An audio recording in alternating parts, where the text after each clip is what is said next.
आंथ' आंनि भटखौ दा दान्दिसे आवगायाव आं होनानै फैबाय आरो जोबोद गोजोननाय मोन्दों आंनि बे भट केन्द्रआव मित्रजोटनि प्रार्थी हिसाबै आंखौ बयबो ट्रेक्टरनि सावगारियाव भट होनानै देरहासार खालामनो थाखाय बयबो ओंखारबोदों बेखौ नुनो मोन्दों आरो बेनिखायनो आं जोबोद दिनै भट गावनि निजेनि भटखौ होखांनायनि उनाव जोबोद गोसोखौ गोजोननाय मोन्दों। गोबां दिन बेसेबाङाव देरहागोन बेखौथ' नोंथांमोनानो मिथिगौ नोंथांमोना नुनो मोनगासिनो दङ जोंनि मित्रजोटनि बिजाथिखौ देरहाहोनांगौनि थाखाय मित्रजोट होनोबा जेनेबा एजिपि बिजेपि आरो इउपिपिएल एजिपि बिजेपि आरो इउपिपिएलनि दैदेनगिरिफ्रा माबादि खामानि मावदों नोंथांमोना नुबोगासिनो दङ आरो बयबो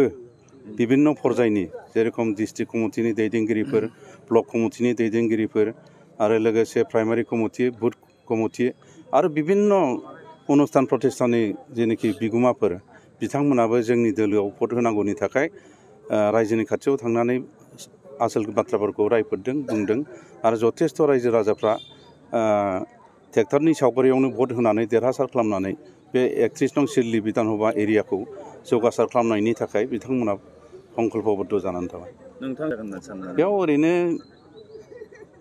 कम्पिटिसन हिसाबै बिपिएफ दोलोआनो फैगोन बिथां सुद्द बसुमतारी नेक्स्टआव कंग्रेस होमब्लाबो बिथांमोना माने जोबोद जों मित्रजोटनि प्रार्थी हिसाबै आं निर्मल कुमार ब्रह्मनो जेरैबायदि रायजोफ्रा भट होगोन बिनि गोबां गाहायाव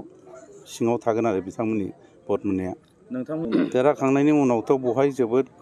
जोंहा समस्या दं जोंहा माने रड एन्ड कमिउनिकेसनखौ थिग खालामबावनांगौ दङ मावबाय थांनाय जोंनि मानगोनां जयन्त बसुमतारी बिथाङा एमएलएमोन हिसाबै बिथाङा जथेस्थ परिमाननि खामानिखौ मावलांबाय दा माखासे होमब्लाबो जोबनो गैयि आरो माखासे समस्या दं जेनेबा कानेक्टिभिटिनि खोथा नांगोलफाङा दैनि सायाव दलं आरो लोगोसे लांखार दै खानामाख्रा दै आरो ओरै सामफावथि दै बे दैनि सायाव दलां लुनांगौनि गोनांथार हाबाफारि दङ दा बेफोरखौ जेरै हागौ ओरै जों आसामनि मानगोनां डक्टर हिमन्त बिश्व शर्मा गिबि मन्थ्रि बिथांजों आं लोगो हमगोन रायलायगोन आरो जेसेबां डिपार्टमेन्ट दं बिभागीय जेनोखि मन्थ्रिफोर दङ बिथांमोनजोंबो सावरायलायनायनि गेजेरजों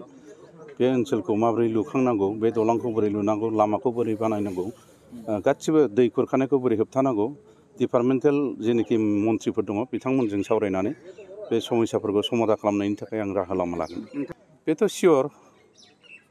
100% बेयो सियर हयथ' आरो मा डाउट एन्ड कनफिउसननि खुनु खोथायानो गैला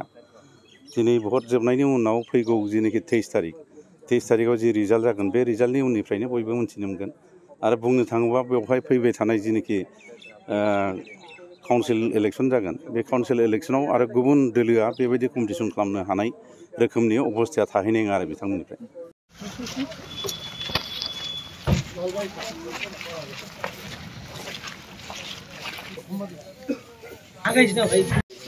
नमस्कार